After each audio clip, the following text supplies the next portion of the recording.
time to make a deal. Let's talk some ball. First pitch is next, guys.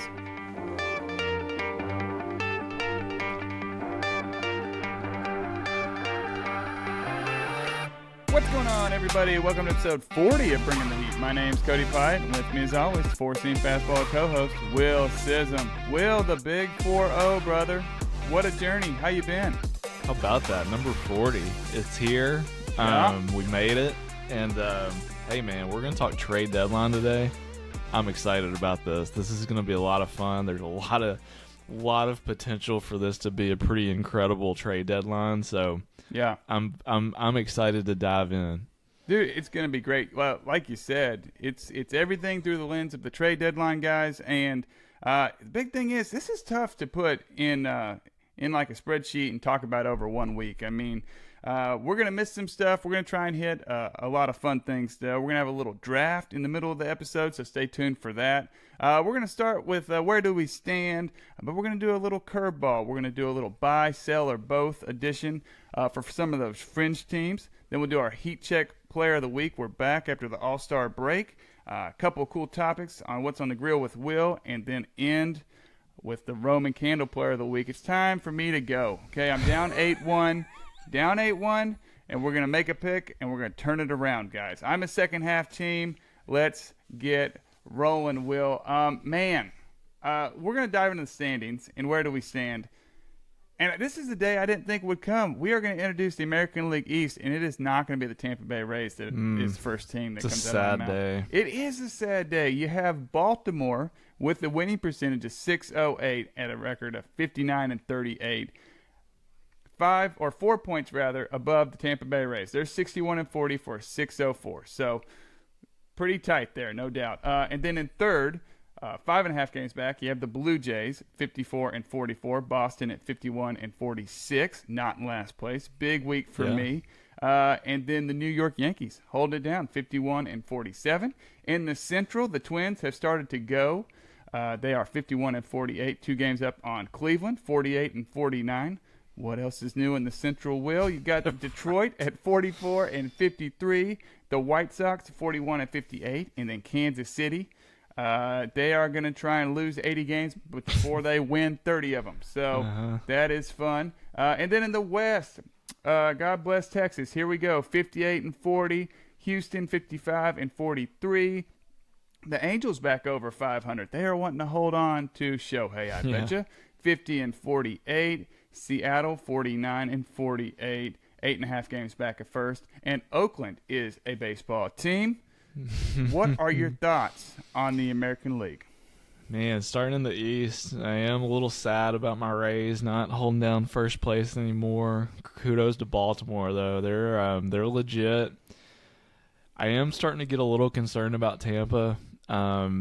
The rotation, I think the rotation is going to be okay as long as they don't have any more injuries. I do expect them to add somebody at the trade deadline as well. But the lineup's kind of gone cold, to be honest. Yandy Diaz is still playing okay, but Wander Franco's really hit a cold spell over these past several weeks, kind of leading into the All-Star break and coming out of the break. And I mean, as good as, that lineup typically is, they need their most talented player to really perform. And that's, let's not make any mistake about it. Wander Franco is the Rays' most talented player. And they really, really need him to start hitting again. But speaking of Baltimore, man, they're just a solid team. I mean, they don't have the greatest pitching staff in the world, but all they got to do is get through 5 innings and turn it over to the pen, and they're in good shape. That lineup is really good. Gunnar Henderson looks legit now. Yeah. They're starting to call up, and they're starting to call up some of those young guys that are making an impact. So, and I expect Baltimore to make some moves too at the deadline. So it's going to be a 2-team race. I'm still not rolling out Toronto, though. Toronto's starting to quietly put some things together, play better baseball. So don't rule them out yet. So the East is fun. The East is going to be tight, I think, moving forward. The Central, you kind of said it. I mean, the Twins, as of right now, Yeah. look like they're trying to take a little bit of a lead. But you know what? Next week we might talk about Cleveland, being a half game up. So, Right. Yeah. So anything's possible still in the Central. And then out west, it's really kind of more the same. The two Texas teams, Texas and Houston, just feels like two heavyweight fighters just kind of duking it out. I think they're clearly the two better teams in that division. Who knows what the Angels are going to do here in a few weeks, but I still think Houston and Texas are going to run that division. I love it. Hey, so speaking of what are the Angels going to do, I have 5 teams across the American League. I feel like if you look at the standings, it's not particularly difficult to tell who's going to buy and who's going to sell right off the top. Obviously, your top teams, they're not going to sell. They're going to try and add a piece. And then those lower teams are looking to sell and get prospects back in return. With the trade deadline 10 some odd days away, maybe less, I have 5 teams, and I want to know, you think they're going to buy, they're going to sell, or they're going to do both? Sometimes people do a little bit of both, a little retool, as it were. So let's start with my favorite team, Boston. They buying, they selling, or what do you think? I think the Red Sox, I think they should sell this year. Okay. Not that I don't think they have a shot of making the playoffs. I think they do have a legitimate shot of making the playoffs. I just don't think this version of the Red Sox are a legitimate contender to win, the AL. And so because of that, I think it's a really good opportunity for them to try and add maybe some young arms or some prospects in that farm system to be able to hopefully gain some leverage, gain some, much needed youth, especially pitching wise in that organization. Off the top of my head, I don't know who would be a viable candidate for them to really sell, but Sure. in a perfect world, I think if they are able to sell maybe a few relief pitchers or veteran bat, whatever that looks like, I think it would benefit the organization long term if they were able to get a few young prospects in return. Yeah. One name I've heard kicked around, just Red Sox Nation, that they could sell if the next few days don't go well for the Red Sox is Kenley Jansen. That's interesting. Who's been excellent for them, but he's the big name that they then can get a haul, or a haul back rather, and then you have Chris Martin come in and just slide him from 8th to 9th, and there's a guy to kind of close the door for the Sox. So it's a little bit like the Bautista of Baltimore. Remember when they sold Lopez last year. Moving on, New York Yankees, the last place Yankees. What do you think? They selling, buying? What you like? I don't think the Yankees and sell go together. I think the Yankees are going to be aggressive buyers. And, I would imagine that they're going to be calling the Angels and asking what's it going to take to get Shohei. Because here's the thing. The Yankees have top-end prospects in their system to get a deal done if they really want to. So I think that's a team to watch. Here's my concern about the Yankees is I actually was very impressed with the Yankees kind of hanging in there for a long time without Aaron Judge these past few months and without Rodon for the beginning of the season. Yeah. Rodon has not looked good. I know he's still probably trying to find his groove and his rhythm again, but man, they've got to have him as a 1B to Garrett Cole for them to have any shot. So, but to answer your question, I think the Yankees are going to buy. I think they're going to be looking for anything and everything they can get, and especially trying to get the big fish of Shohei. Yeah. I wonder how much room there's left with Brian Cashman there. He's been there for so long. I mean, over 20 years, right? Yeah. In some capacity. He was an assistant GM, then he was promoted. That's the only reason why I think they'll buy is he's got to be thinking like, I've got to go, or this team will let me go. So you don't have that big of a payroll and sell, it just doesn't make sense. And you're the Yankees, like you don't play for next year if you're the New York Yankees. You're expected to win and win every single year. Yeah. Hey, something interesting. Just looking at the standings, the Yankees 51-47. The sky is falling. Minnesota Twins in first place, 51-48, a half game worse. Right. So sometimes location matters.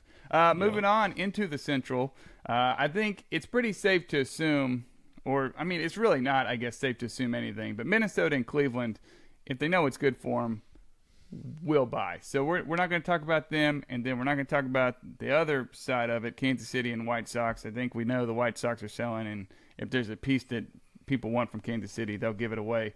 The one in the middle, sitting at 44-53, the Detroit Tigers. They're 6 games back. That record looks terrible. Mm-hmm. They played some good ball. They have some good young pieces. Do you think they'll buy, sell, or both? I kind of what I was saying with Boston. I just feel like even though they do still have a reasonable shot at winning the Central, given the state of that division, I don't think anybody is going to kid themselves and think that the Detroit Tigers of this year have any shot of going anywhere, even if they did make the playoffs. Yeah. So for that reason, I think that they've got some really good young pieces to build around. Riley Green, Torkelson starting to look a little better. Yeah. Some decent arms in that bullpen. I think they need to sell. I think they need to take advantage of a guy like Eduardo Rodriguez, who's really pitching well. If they can get a good return for him, I think that would be a really good move for him. Yep. Also, if there's a piece or two in the bullpen they can sell off. And what's really interesting, can they get rid of the Javi Baez contract? I think that'll be something to kind of see if that ends up playing out too. But to answer your question, I see the Tigers as kind of sellers. I think that they're a year or two away from being probably legitimate contenders in this division. Yep, I'm with you on that. I think their window is just not open yet. I think if they were to sell the farm to try and make the playoffs like a push, it's not even a certainty they're going to make the playoffs. So it's not even about doing well in October. It's about getting to the dance. I don't think it would be wise. Last 2 teams we're going to talk about in the American League, and they reside in the West. The Angels. We've talked about one player in particular, but as a team, do you feel like they're going to make a move, sell, buy? What you like? Man, it seems like they're even throwing out a bunch of mixed signals. A couple of weeks ago it was no, we're going all in. We're in this, and now you're starting to hear, we're starting to listen to offers for Shohei. Yeah. So, if it were me. I know it's a hard decision. Yeah. But I really think you got to sell. And here's my thing with the Angels though. You can't have 1 foot in, 1 foot out. You got to go either all in, or you got to go all out. Yeah. It can't be the stuck in the middle thing, because that's the kind of stuff that ends up, if you're passive in this league, especially with the players that they have, like you're not going to do anything. So if it were me, I would be selling. I would be getting whatever I could for Shohei and whatever I could for anybody else. Yeah. But man, it feels like they hold the cards in a lot of different ways. Like them, the White Sox, the Cardinals in the National League feel like they really hold the cards as to kind of how these dominoes are going to fall. Yeah, I like it. The thing is, if you think about it, and I asked you, and then it kind of popped into my head, they've already bought. They brought in Mike Moustakas and Escobar from the Mets. So those aren't big-name pieces, and I don't think that doesn't mean they won't sell. But, they have a closer who's been lights out that they could make a move on. The wild card is 4 games out. I think there's still a lot of people who listen to the line of thought, hey, let's get Trout back and make a run with Ohtani and Trout in the playoffs. The problem is the pitching, though. Outside of Ohtani, who do you really have? Reed Detmers, Tyler Anderson's been awful. Sandoval's been decent, but he's not 1, 2, or 3 in a playoff rotation. Let's just say the Angels made the playoffs, and let's say that they first round play the Rays. Yeah. So you've got, obviously, Ohtani against McClanahan, which would be awesome, by the way. But then you've got Tyler Glasnow against Patrick Sandoval. Then you've got Zach Eflin, who's having a great year, against whoever they want to throw at 3. It's just a total mismatch. For sure. So I just think if the Angels are buying, I think they have to go super aggressive and get a guy like Lucas Giolito, Dylan Cease, somebody who could legitimately match up against one of these teams in the AL if they were to face them in the playoffs. Yep. Hey, last one in the American League, Seattle. They're a half game back of the Angels. You think they're buying? They bought last year. That's a good one. You know what? I do. I don't think they'll do anything crazy. Yeah. But I would expect them to maybe add either another starting pitcher, because I feel like some of their young guys might be bumping up against innings limits at some point. Mm-hmm. Like I know they've said that about Wu, and I haven't heard about it about Bryce, but he might also be on a limit. So they might try to find a veteran arm, but man, they need a bat. True. That lineup, we're going to talk about Kelenic here in a little bit, but that lineup just still struggles to score. And they really need an impact bat. So interesting to see what they do. They might honestly just kind of stand pat and wait till next year. But if I were them, if it was the right opportunity, I would try to find me a bat for sure. Yeah, get one of those pure rentals that, cost you a prospect, but in the grand scheme don't really cost you much at all. Yeah. Potentially like an arm or a bat. I like what you're saying there. I'd put them in the buyer category over a team like LA, no doubt. I agree. Hey, moving on. Let's talk National League. And let's start in the East. The Atlanta Braves, 63-33. It is their world. We're just walking around in it. They are 11.5 games up on the Phillies, 52-45, who are mirror win percentage points above Miami. They're also 11.5 back, 53-46. The New York Mets have shaved their games down. From 45-51, they were 18.5 games back last time we spoke. Now they're 18 games back. So look out. Here they come, guys. Dude, quivering. They are nervous in Atlanta. And then Washington, 39-58, doing their thing. In the Central, Milwaukee Brewers, 54-44 and a game and a half up on the Reds, 53-46, 4-6 in their last 10 coming out of the break. The Chicago Cubs, 46-51, 7.5 back. St. Louis, 44-54. And then the Pirates back where they belong, in the cellar. Sorry, Pittsburgh, 42-55. And then in the West, the Dodgers, speaking of being at home, 56-40, 3 games up on the Diamondbacks, 54-44. That is the same record that the Giants have. So we got two teams tied at second there. They're both 3 games back. And then the Padres, 47-51, 10 games back at first. And the Rockies, 38-59. I have 3 teams in the National League. It was a little bit easier to decide who was going to buy and sell, in my opinion. So let's talk about them. The New York Mets, they buying or are they selling? Oh, God. They bought in the offseason, that's for sure. Right? I mean, here's the thing. I feel like we talked about this a few weeks ago. Like, legitimately, who do they really have to sell that somebody would just be like super gung-ho about? Do we really want to take on a massive contract for a guy who's like in his late 30s, you know? Yeah. I feel like maybe they've got some bullpen arms that they could possibly sell off, obviously, because teams always need that. Yeah. But I don't know. I don't see this team selling. I really don't. Kind of like what I said about the Yankees. When you have a payroll this high, you're expected to win. And and especially being in a major market like New York of all places, like the Mets don't sell. Yeah. So I don't know. Like I just don't know that they have anything to sell, and so for that reason, I think that I don't know that they necessarily go out and just mortgage the best prospects in their system and go buy something just based on where they stand. Yeah. But I don't really see them selling. Yeah. I mean, there's the nuclear option where you take on a chunk of like Max Scherzer's contract, but I don't think that's happening. What's really interesting to me, just to close the book on the Mets, is there some team out there, whether it's Baltimore, who has just crazy prospects, galore, maybe Tampa, do they make a massive run at a guy like Max Scherzer because they really want a veteran who's done it before, who they know they can throw out in game 1 or 2 of any playoff series and feel good about things?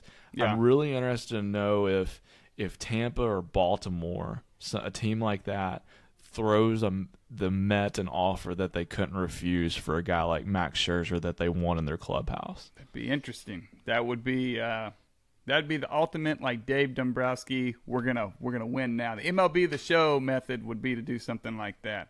Next team, and as I look at them, very comparable to a team like Detroit. So I wonder if it's going to be a similar answer. The Chicago Cubs, 7.5 games back at first, have played some pretty inspired baseball this year. How are you feeling on them? Yeah, I've said this before. I really kind of like what the Cubs are doing. I think the Cubs have some good players to move forward with. I just don't think this year is the year. Like, I mean, even though the National League's not near as good depth-wise as the American League is, in my opinion, I just don't think the Cubs have enough right now to really compete with, obviously, the Braves, Phillies, Dodgers. You know, I just don't see that happening. So Yeah. I think the Cubs should sell off a couple of pieces that maybe are on expiring deals. Marcus Stroman comes to mind, maybe a few guys in that bullpen that teams may want. So, yeah, that's kind of where I'm at on the Cubs. I like the overall direction they're going in. I just think that they're still at least a year away. So, if I were them, I would try to sell off some pieces to get some young guys. Yeah, I'm with you. I think they'll sell some people. Padres, San Diego Padres, last one in the National League. And this could drop in the Mets bucket a little bit. But, man, what about the biggest flop of all time? Oh, man. I mean, here's the thing. Like, other than maybe some relief pitchers or maybe a guy, maybe like Blake Snell. I mean, those are really the only pieces that I would see the Padres even parting with, honestly. Yeah. Juan Soto. I don't think that's going to happen. I think they're in it to win it with him for now. We'll see. I could definitely see the Padres selling Snell. Because here's the thing. I feel like at the trade deadline, when we get there in a week, just over a week, I think you're really going to see these teams really go after pitching, especially starting pitching, but obviously relief pitching is always there too. And so a guy like Snell, like, you could potentially get a pretty good haul for a guy like that. Yeah. From a contender. So I wouldn't be shocked if that happened. But, man, San Diego, they're so aggressive. It's just hard for me to see them selling. Yeah. I think they still believe they can make a move. And, I do too. Yeah, so that'll be interesting. I hope I'm wrong on this, but I could see them selling. I want them to be good. Obviously, I do too. Anytime they're you get fun. They're fun with those three studs. Like, we want to see them at least have a shot. Playoff San Diego baseball is pretty electric. You know, they start flashing the lights in the stadium, and it's a lot of fun to watch. So I think if they get in, they got Darvish, Snell, Musgroves, those guys. You can compete with anybody. 100%. I am with you 100%. I tell you what. Yeah. The 1 seed in the National League, if the Padres are the last seed to get in, they won't ever say it, but they don't want to see San Diego in a 5 or 7 game series, man. You're like, uh-oh. Yeah, dude, the National League, man, they have got some real killers in the way of playoff rotations. Yes. It's going to make for some really fun wild card series and then divisional series, whoever ends up pulling those out. Hey, can I throw out one surprise team really quick? Let's do it. So I have a theory. Not really a theory, but just like something I've thought about. Okay. San Francisco Giants. I feel like they're not being talked about very much. Uh-huh. And I'm not going to say they're the favorites for this to happen, but I think they have a outside chance of landing Shohei. Dude, I don't hate it. Here's my theory on it. So the Giants, if you know anything about the Giants, they've got 2 top 30 to 40 overall prospects. Kyle Harrison, who's a left-handed starting pitcher, and they've got Luciano. I think he's a middle infielder, if I'm not mistaken. Okay. Both are consensus within the top 50 prospects on all of Major League Baseball in the minors. I think that they could throw out 1 or 2 of those plus a few others in a deal for Shohei, and I think it could interest the Angels. And I think here's my thing. the Angels owner doesn't want to trade Shohei to the Dodgers. He's come out and said that. Yeah. Shohei likes apparently the West Coast. Correct. The Giants hate the Dodgers. So the Giants are like, all right, what if we can get Shohei for, even though it's half of a year, let's get him in the clubhouse.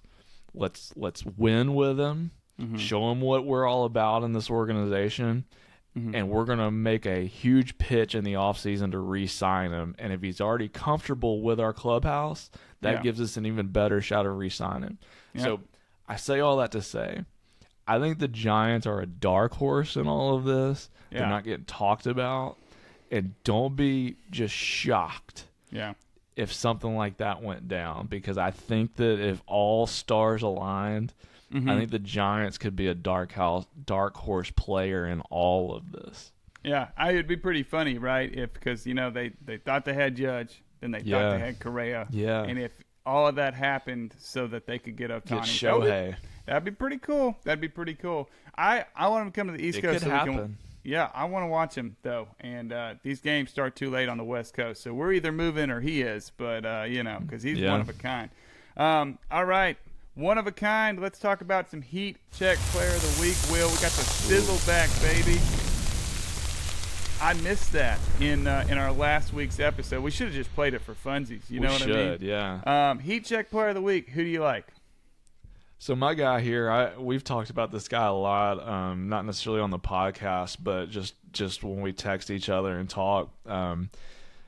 Austin Riley, he's figured it out. He's one of those guys. He's still obviously a young guy in the league, establishing himself as a star for the Braves. But he is one of those guys over the past couple of years that if you know anything about him, especially fantasy wise, he can go cold sometimes, but he can also go nuclear hot. He's going nuclear hot right now. Yep. He's homered in about 4 or 5 straight games, including a 2 home run game. He had a 7 RBI game just the other night. He is batting over 500 this week. And just in his past 4 games, 5 home runs, 13 RBIs. Yeah. The Braves obviously have lots and lots of really good players. But if Austin Riley continues to do anything close to this, Acuna continues to do what he's doing, Matt Olson's having a great year. I mean, I don't see anybody in the National League that can really play with this team if those guys continue to do what they do. Like, the Braves are going to have to really go cold, I think, in the playoffs for somebody to really kind of trip them up. Yeah, it can happen, but, man, it's looking like right now they're going to run through whoever gets in their way. My guy, Edouard Julien, he was the number 3, or is currently the number 3 prospect in the Twins organization. Came up in April, had a little cup of coffee, played second base. I think his first game was against the Yankees. I think he hit a home run. But he's got one sweet swing, and he's been showing it off the last 10 days. How about 17 for 30, a 5.67 average, 618 on-base percentage, slugging 1.067. So that's a 1.684 OPS, 3 doubles, 4 home runs, 6 RBIs. He's leading the Twins to first place narrowly, because that's the only way we do it in the Central. But reason why I bring him up, we'll like that one. Hey, 32% rostered, so he's out there. He's red hot. The MO on him is he's got a really good contact tool, and I think the power will come. Maybe this is him breaking out. Obviously, he's going to cool off a little bit, but he looks pretty solid. So that is a guy to pick up. Anything on Julien there, Will? Yeah, no, I like everything you said. I mean, the guy seems like he's coming into his own. The Twins need a guy like that. I mean, that lineup struggles to score runs. So hopefully he can. Obviously, I don't expect him to continue doing what he's done this past week, but hopefully he can be kind of a top of the lineup kind of guy to set the table. And hopefully there's somebody behind him that can drive him in, because that's been the struggle for that team. Yeah. Well, maybe Buxton can strike out, and then the ball will get past the catcher, and in that way he can get him. I'm sorry, Byron. I'm still stung from last year. Moving on. I understand. Will's like, I get that. I'm there with you, brother. Okay, moving on. What's on the grill with Will? Man, we ran into some fun stuff to talk about this week. Obviously, a lot of stuff is deadline related, but I peeled through some things, and this first one's a little bit of a heartbreaker. Kelenic for the Mariners, and Will, I'm blanking on his first name. Jared. Kelenic. Lordy, I didn't put it in my notes. Kicked a cooler. He struck out to end a game. Went in the dugout, kicked a cooler, and has broken his foot. No timeline currently has been provided, but he will be out for at least 4 to 8 weeks. You have to think. I'm trying to think who broke their foot last year, but the timeline I looked it up was 6 weeks. He was interviewed the day after, and it was tough scenes. I mean, this is a 24-year-old, head in his hands. I think the emotions just got on top of him, and I think he realizes he made a mistake. He had a really great start to the year, and it's cooled off. His OPS is under 800, but it was like 950 to start the season, Will. Mm-hmm. What are your thoughts on this, man? We've seen it before. I remember Phil Maton, as recent as last year in the playoffs for the Astros, punched his locker, broke his hand, and missed the whole playoff run. So what do you got on this, man? Yeah, it's tough. I mean, as an athlete, obviously I didn't play professional, but somebody who played at least at the collegiate level, it's understandable when you do something out on the field of play, whatever sport it is, and you're not happy with it and you're disappointing yourself, sometimes emotions get the best of you. And I totally get it. The issue is like, now you've hurt yourself, let's not kid ourselves. Kelenic, I know he's gone a little bit cold over the past month or two, but he's been one of Seattle's best players this year. And in a lineup that, quite frankly, struggles to score runs, kind of like what we were saying with Minnesota just a little bit ago. And it hurts the team at the end of the day. And I mean, this Seattle, the way that they're constructed, they need Kelenic in that lineup. So, and here's the thing. He made a mistake. I bet he doesn't kick a water cooler again. He's going to figure out other ways to kind of vent his frustrations, and it's not going to be kicking a water cooler. So here's the thing. I don't think anything's a failure. My theory is nothing's a failure as long as you learn from it. So even though this is a setback for him, obviously, as long as he learns from this and gets better from it, he'll be better in the long run. It stinks in the short term for Seattle and for Kelenic, but just got to move forward. No, your heart aches for the guy. I mean, in tears, and during the interview, and the first thing he said was he just feels bad he let the guys down. So, man, oh man, just speedy recovery. I told Will before we hit record, we were all 24 once. We know what it's like to be frustrated, and I didn't even play at the collegiate level, but man, me and my dad used to get in some pretty gnarly ping pong battles. Okay, you laugh, but you ask him, it was pretty intense. Speedy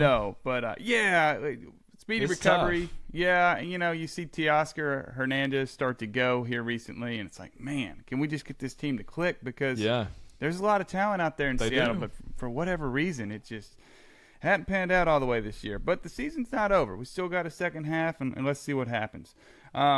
Second topic, last topic, because we got to get to the draft, guys. I'm really excited about this trade deadline draft, so hang in there. Reinforcements on the way. Will kind of brought it to my attention that we got some big dogs coming back, including a trio of southpaws we're going to start with, who are going to be making their way back to big league mounds near you in the coming days. Lord be with me as I say his name. Hyun-Young Ryu. How'd that go? That's close enough. I'd give it like a 6.5 out of 10. If you're a baseball fan, you know who I'm talking about. Yep, Hyun-Jin Ryu. Hyun-Jin Ryu, he's a stud. Okay, hurt his elbow last year, but has made his fourth rehab start, allowed 2 earned runs, and they're looking to have him back as early as potentially next week. Last year he pitched. He only had 6 games on the docket, 27 innings, a 5.67 ERA. But from 18 to 20, he was lights out. He played with the Dodgers, and he was a big arm for them. Listen to these stats over a 3-year span, guys. 56 games, 332 innings, a 2.30 ERA, a 1.04 WHIP. So this guy was Cy Young. He got Cy Young votes, and he would be a big add for Toronto. They brought him over for the 2020 season, and outside of that, he really hasn't given them much. So he would be a big jolt. What gets you excited about Ryu? Yeah, I mean, it's all about, can he some way recapture kind of that form you were talking about? Because, I mean, if he can resemble anything close to that, that gives Toronto a huge boost. So, yeah, I mean, you look at it this way for Toronto, this is kind of like a trade acquisition, getting a guy mid-season that's returning from injury that can hopefully make an impact. So, like we said before, everybody's looking for more pitching. So, if he can somehow recapture that form, especially with a guy like Manoah struggling, definitely be a big boost for that team.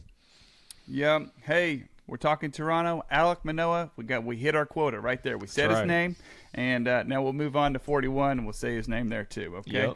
Yep. Next guy on this list, Atlanta. Like, they need another arm. Max Fried coming back from the forearm injury.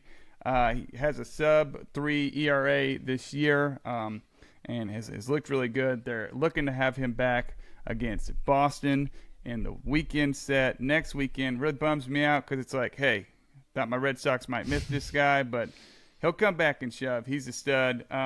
What can you say on this guy? Do the Braves even really need him? Rich get richer, man. That's it. I mean, hey, guys, the Braves, best team in the league. Yeah. Hey, guess what? They're getting their ace back next week. Good luck. Yep. I mean, that's pretty much how it is. I mean, they honestly, this team can win it all without Max Fried, as crazy as that sounds. Yeah. But Max Fried, I think as long as he's healthy and gets back in his groove before the playoffs, which I expect him to do if he's healthy, man, it's going to be really, really hard to beat those guys. Yep. Hey, last lefty, and then we'll talk about a couple big bats I know you're excited about, Will. Clayton Kershaw, we had talked about coming into this season, if this guy can stay healthy, he's like a top 10 fantasy pitcher. And for the most part, we got our wish. But early July, he went on the IL with some shoulder inflammation. He just threw a 40-pitch bullpen, and they're looking to have him throw a simulated game on Monday. If everything goes well, they're looking at late August. So just things to keep in mind. I know trade deadlines for fantasy leagues usually live around August to maybe the week before August 1st. So maybe if he's out there, kick some tires, see what you can do to acquire this guy. He's been absolutely lights out this year. Just another feather in the cap of a soon-to-be Hall of Famer. Anything on Kersh before we move on to the bats? Yeah, I mean, everything you said was spot on. I mean, I here's kind of my thing. I think if the Dodgers really, really needed him right now, I think he could pitch right now. I think the Dodgers are almost in a way taking advantage of this to buy him a little bit more time. I got you. I think that they're going to hold him out for another probably 2 weeks or so just to kind of keep the innings down, let him fully recover. And I expect him to be pretty much 100% when he gets back in early August. So I think in the long run, as crazy as this sounds, it actually might be a little bit of a benefit to the Dodgers to where he is really ready to go for the postseason. Gotcha. Hey, then it'll be full go October. Let's see the Braves and the Dodgers in the NLCS. That'd be fun. Oh, that would be great. What a series. We're talking injury updates, so you can't not talk about the MVP, Aaron Judge. He's going to face some live pitching. Last week, he did bullpen on the field at Yankee Stadium. I don't know what it is. I think it's a New York Yankees thing. They are very cryptic about their player. Not even just timelines, but like injuries themselves. They like to keep it under wraps. So they're saying live pitching on Sunday, which is going to be tomorrow when we're recording this. And then based on how that session goes, Aaron Boone thinks they're going to be able to give us a timeline. So I'm not even here with the real update. That's just kind of what we got, but hopefully he can come back. The real story is King Jordan coming back for the Astros. Talk about the rich getting richer. Texas, look out, because here comes Jordan Alvarez. He will be back on Monday.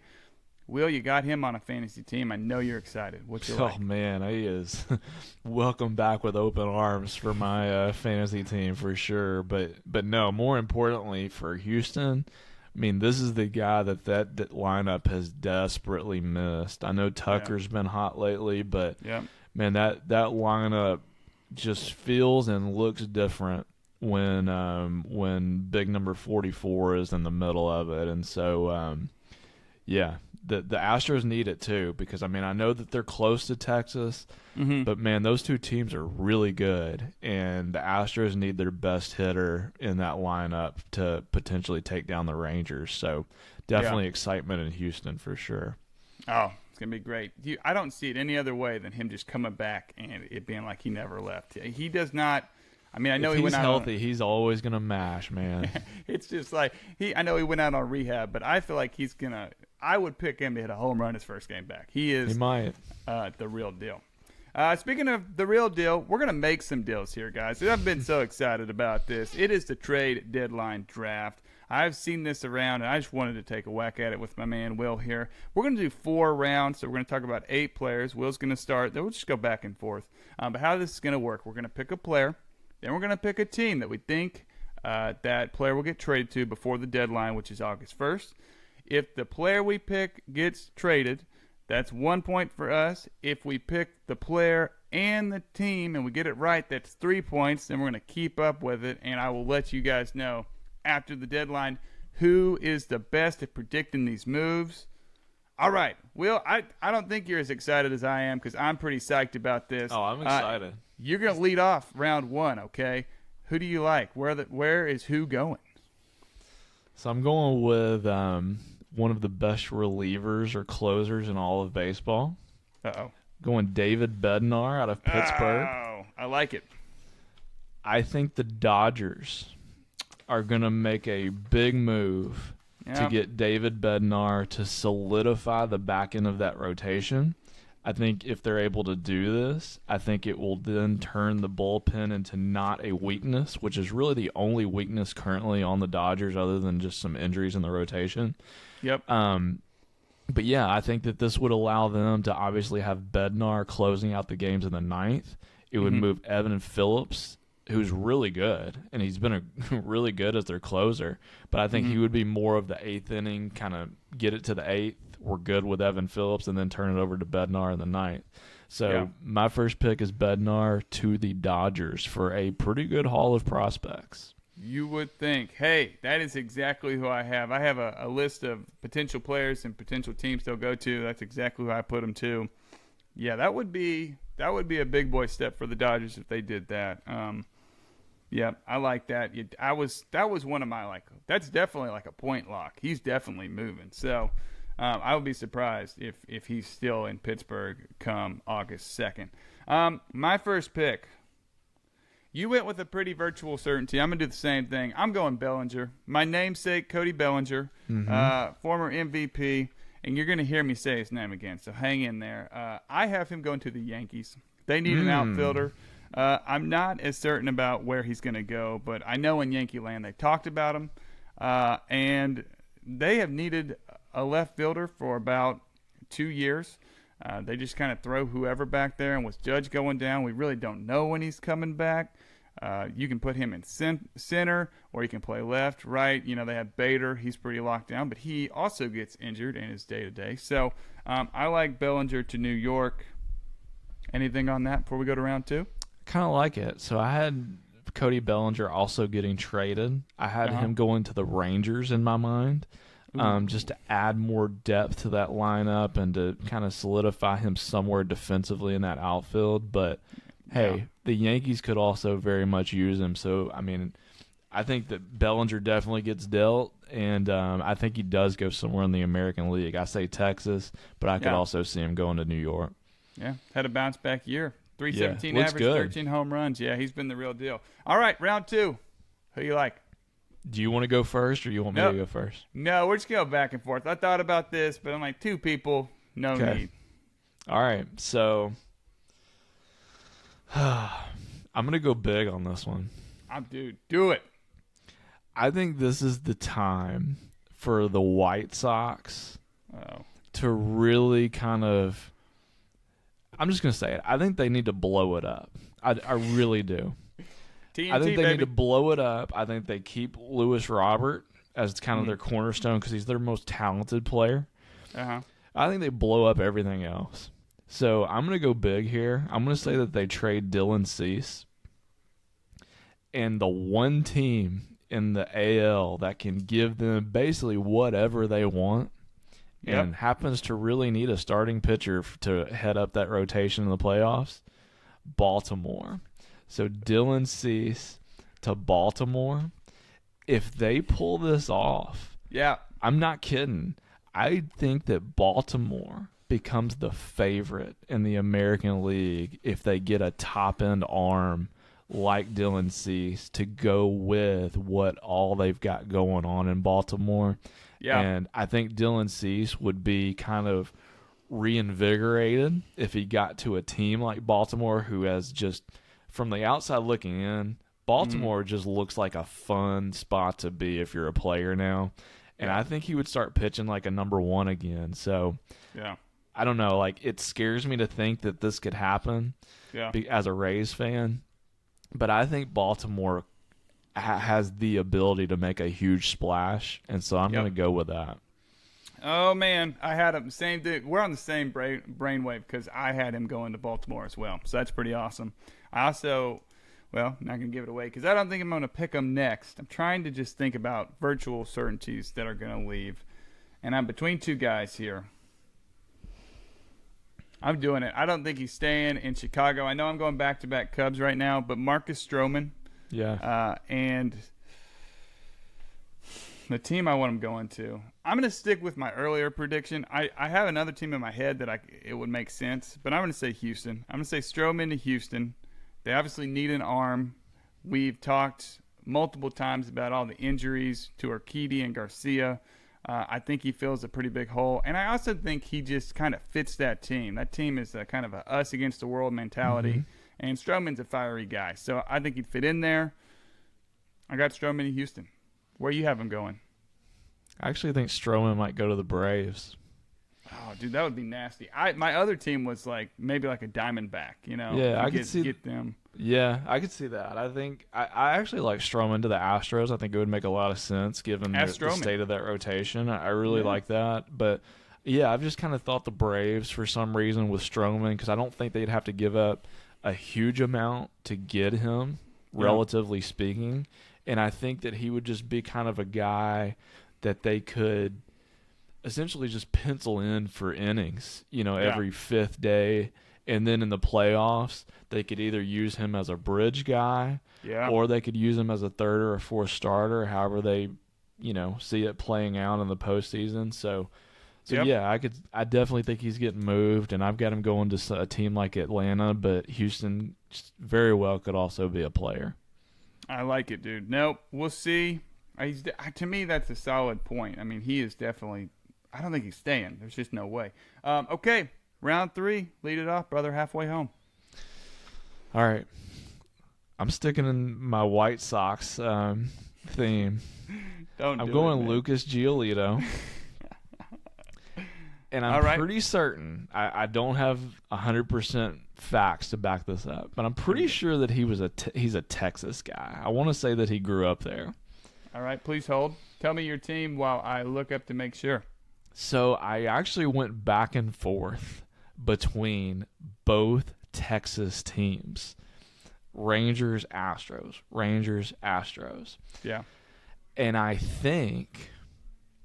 don't know why, but I think the Rangers are going to be hyper aggressive because they're like, man, we hadn't been this good in ages. Yeah. We've got a great team.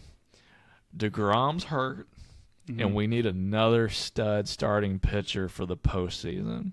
Yeah. And I think the Rangers are going to figure out a way to land Lucas Giolito, bring him back home to Texas, potentially re-sign him in the offseason. And, I've got Lucas Giolito going to the Texas Rangers. But he might go to Houston. Here's the deal. if you had to say a state was the opposite of Texas, what do you think? California. He's from California. Okay. I knew it was one of the big states. You said bring him home to Texas. I was like, I love that so much. I hope he goes to the Rangers now. But you know what? They're gonna make a pitch to trade for him, and they're gonna be like, all right, Lucas, you're gonna get here in Texas. I know you were born in California. The state taxes in Texas are so low, you're gonna love it. So you're gonna re-sign here. Here you go. So yeah, Lucas is going to Texas now. Dude, I love it. I love it. I had him going to Baltimore. I hedged my bet. I thought That's Dylan Cease. Yeah. Well, Texas, they saw Stroman go to the Astros, and they're like, oh, man, we have to make a trade, too. So I think we're right on, dude. I think right now, we're batting 5 for 5. Really quick. Hit me. Don't be shocked if Tampa makes a big move for one of those White Sox pitchers, too. I could totally see Tampa making a move out of the blue to get one of those two guys, and it wouldn't shock me. Dude, you already know who it is. Michael Kopech. We've talked about this. Hey, I wouldn't be shocked of anything that Tampa might pull off. They're going to take like a lifetime batter, kind of like Rick Ankill. They're going to do the reverse Ankill. They're going to take somebody who just couldn't make it as a batter and turn them into an ace pitcher, because that's what Tampa does. They're a lot of fun. Okay, Giolito, Texas. I love it. That's going to be hard to beat. I'm going to stay on the pitcher train.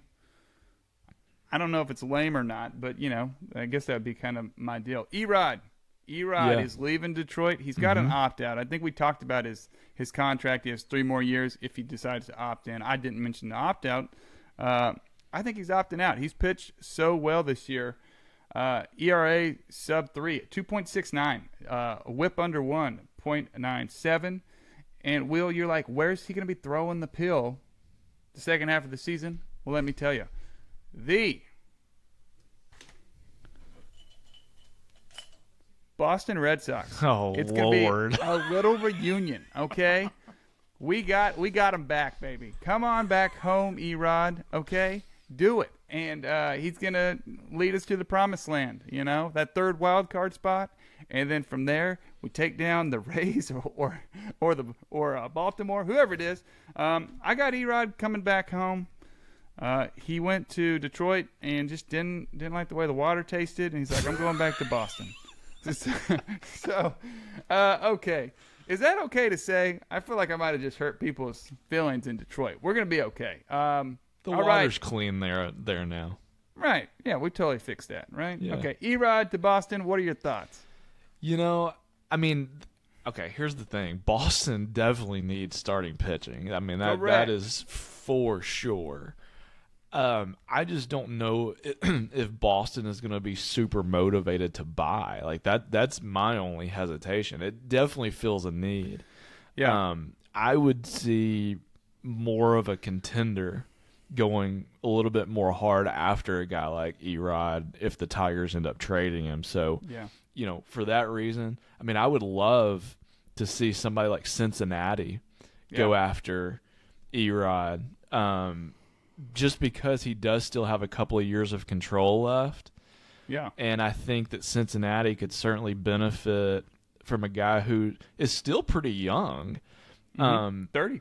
I think he would fit in very well as kind of a veteran guy at the top of that rotation to go with Lodolo, Hunter Green. So I would love to see that, but I'm kind of seeing where you're coming from, though, on the Boston thing. Yeah, more of a contender. We're 2.5 games back of that last wild card spot. It's true. I got my eyes on the prize, baby. Okay. No, I like to the Reds. I haven't really thought about that. They could use an arm for sure. Yeah. They need an innings eater. They do. The Reds need somebody that can eat up some innings, especially given the injuries that they've got right now in that rotation. I love everything you're saying.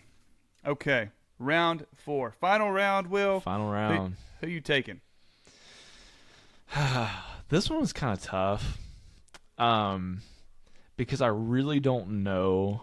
I still don't know what this team's going to do, but I think they need to sell. I'm going to say the Cardinals. Here we go. The Cardinals are going to trade Jack Flaherty. Mm-hmm. And I'm going to say that they are going to trade him. I really want to say Tampa, I said Cincy. but I'm actually going to say Houston.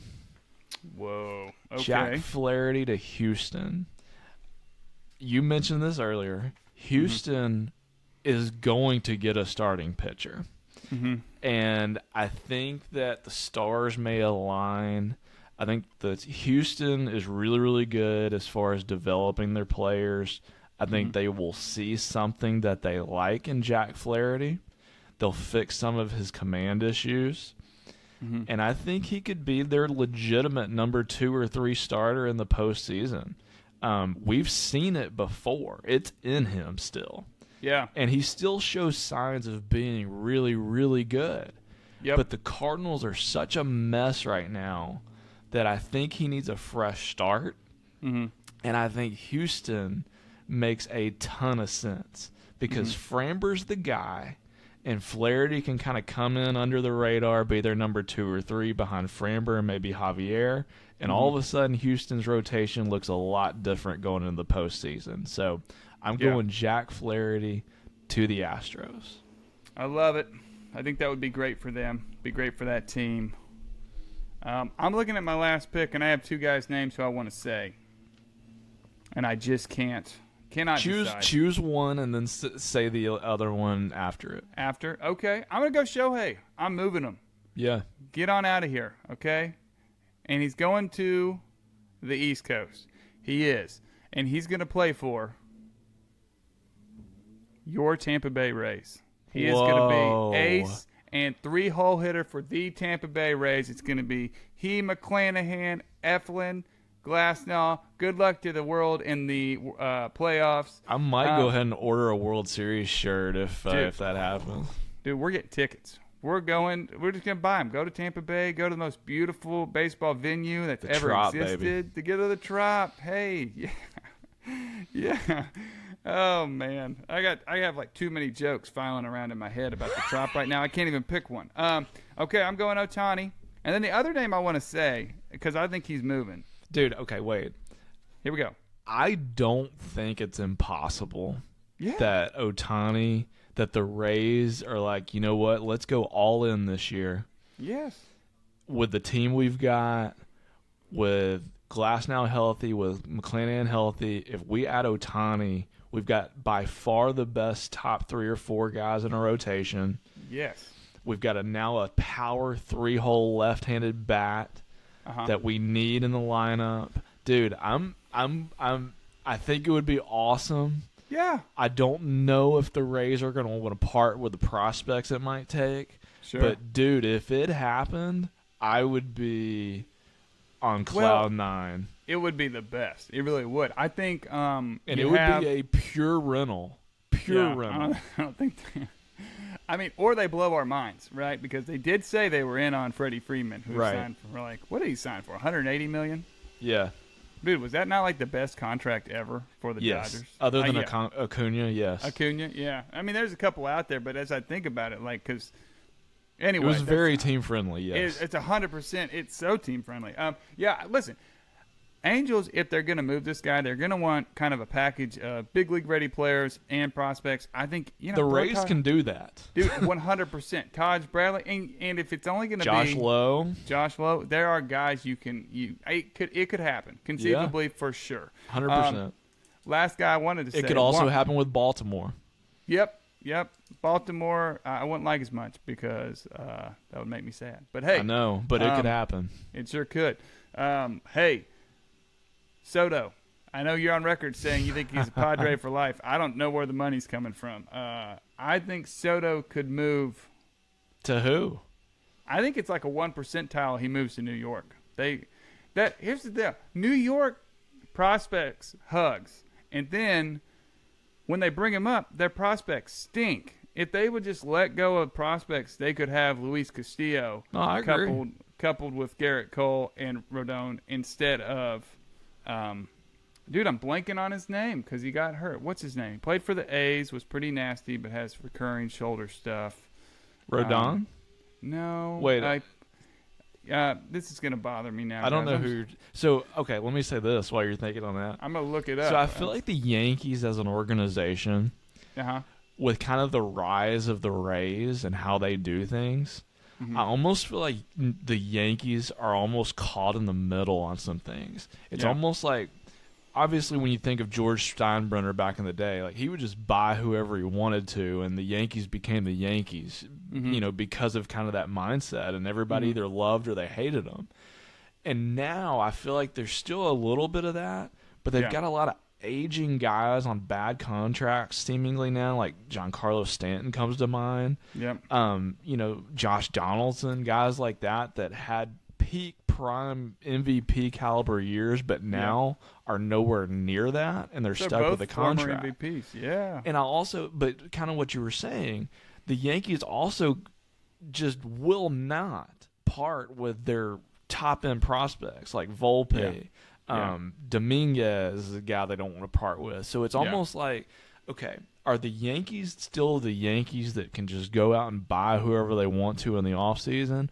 Or are they trying to be Tampa Bay, which they're never going to be Tampa Bay, at developing and just like killing it with their farm system and bringing up guys that are ready to roll immediately? Like, I just feel like they're stuck in the middle, and they, in my opinion, I think they need to go back to being hyper aggressive, getting big time players, spending a lot of money, and doing it that way. Yeah, there's a lot of teams. Because if you play the Rays game, you're going to lose because the Rays are as good as anybody at doing that. Yep. These big market teams, you could say the same thing with the Red Sox. What they do is they still spend a pretty sizable amount of money, and then that factors into playing time for these big name players. Like Josh Donaldson. His career with the Yankees, in my opinion, is over. They just transferred. I was going to talk about this, but then kind of chopped it off for time. Career with the Yankees is over. 60-day IL they just transferred him to, so he'll be back in like the middle of September. I highly doubt he'll come play baseball for them. He's like a 207 batting average. He should not have been on the field. Okay, he's a plus glove for sure. Right. But like when you have prospects like Loizaga and all these guys who can come up and help your team, and they get experience, which is what they did with that young core back in the day. I don't know, man. The Red Sox do the same thing. They try, and like Chaim Bloom is at the helm. They're trying to do the Rays thing, but you still want to play the guy who you paid a ton of money to. Yeah. And so you can't have it both ways. That's why the Rays Ray. So correct. So going back to your premise though, you think Juan Soto, you think there's a shot that the Padres deal him in this case to New York? I mean, hey, I'm not gonna lie. New York is a dope. Perfect spot. I mean, just ballpark wise. Yep. For Juan Soto, and he would be the guy that Aaron Judge also needs to either hit in front of or behind.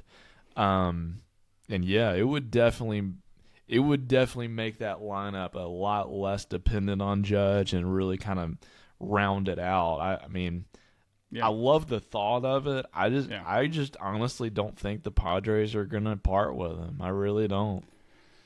I don't know. We'll see. We'll definitely Interesting, see. Though. They can't. It's going to be the same. Is he a free agent this offseason? I think it's the next offseason. Right. Okay. That's what I'm thinking. So there's still some time there. But anyway, guys, this has been so much fun. I love this draft so much. When the trade deadline was coming around, I was like, dude, we got to do this. We're going to keep track of it. I wrote everything down, and then after the deadline, we're just going to revisit this. We're going to touch on it real quick. This is going to be fun. I feel like we did pretty good. I think it's pretty good stuff. I mean, hey, we'll have a show on after the deadline though, to where we'll dedicate at least a segment to where we talk about some of the big moves for sure. Oh yeah, we're gonna hit. It's gonna be the whole show, baby. We're gonna hit everything. It's gonna be great. Okay, last segment, guys. We're back. We're trying to be back. Pew, pew, pew, pew, pew, pew. It didn't go off. I don't know why. Fireworks. Oh, my gosh. Oh, my Lord. That is awesome. Hey, Roman Candle, we took a week off because mentally I just wasn't there. I was sad from the butt kicking I was taking. No, I'm just kidding. We took a week off because there were no baseball games, guys. But we're back. It's time to make our picks for Week 16. if you need to be reminded, Will is up 8-1. And I bet you're wondering that 1 week. It's hard to forget the 1 week you win. Xander Bogaerts. Xander Bogaerts got hurt for Will. And so I won kind of as like a give me. So I'm happy about it. I'll take my 1 win. Will, who do you like this week to get you back on track after the week off? Not Xander Bogaerts. Not Xander. I will not be picking him anymore for Picks to Click. That's it. All right, so this week I'm going with a guy who very quietly, I feel like, is starting to figure things out again. And if he continues to do what he's been doing over this past month or two, he could start to acquire. The problem is that Ronald Acuna's in the National League. For sure. And he's going to win the MVP. But Christian Yelich has taken it back to another level over this past month or two. He's looking much more like himself again. Seems to be healthy. He's still in a lot of bases, but more importantly, he's hitting the ball really hard, and he's hitting the ball in the air more.